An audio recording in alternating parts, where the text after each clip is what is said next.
There was no leaving the workday going, that was an awesome day.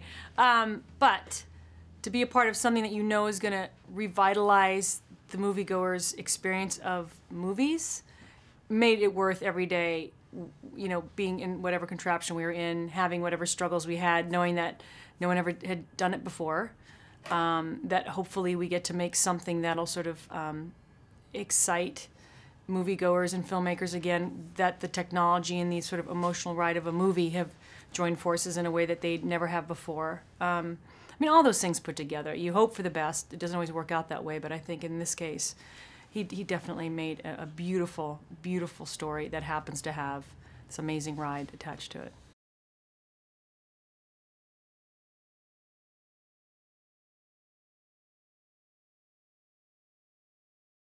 I mean, there's a difference between, you know, when you're out doing press, the last thing they want is a crabby, you know, isolated human being.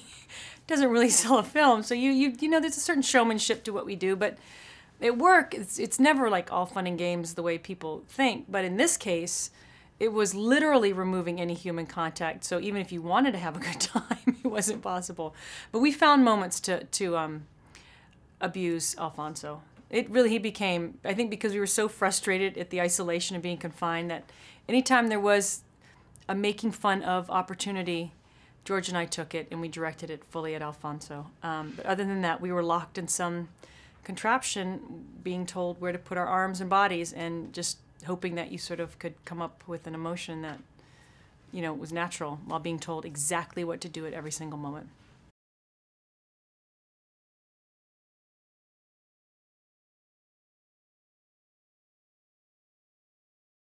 It's all a facade. I mean, again, what I was saying is we know we have to sell something. George is a salesman like no other. What he is in the interview process is completely different than what he is as a friend. He's abusive, condescending, manipulative, controlling. Everything that makes a great director. That's why he's so good at what he does. I'm kidding. He, you know, he's just the consummate professional. He loves what he gets to do in this business. There's no stone unturned. He loves to bring the people he cares about along and share, you know, for lack of a better word, the wealth of all the things that he gets. It doesn't mean anything to him unless his friends are there sharing it with him. And he gets it. You know, he gets it. He gets when you show up, you got to work hard and be grateful for what you have. He doesn't take advantage of it. He doesn't abuse it. He just works very, very hard.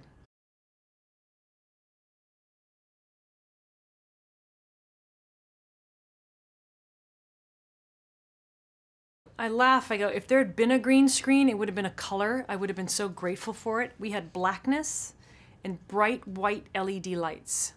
There was nothing, no natural color that existed, except for maybe in the Soyuz there'd be a pop of orange, and I was so grateful to have something.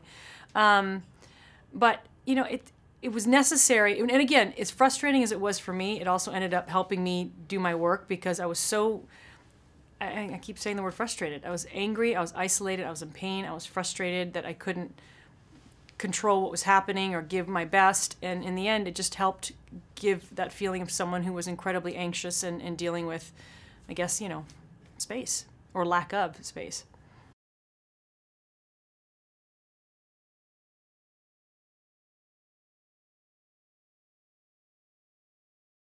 I never saw him.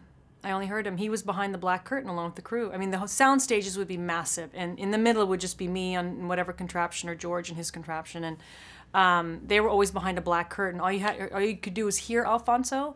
Only on some of the Soyuz or the Shenzhou pieces was he able to come over and you actually could have physical contact with him. But for the most part, he was like the man behind the curtain in Wizard of Oz.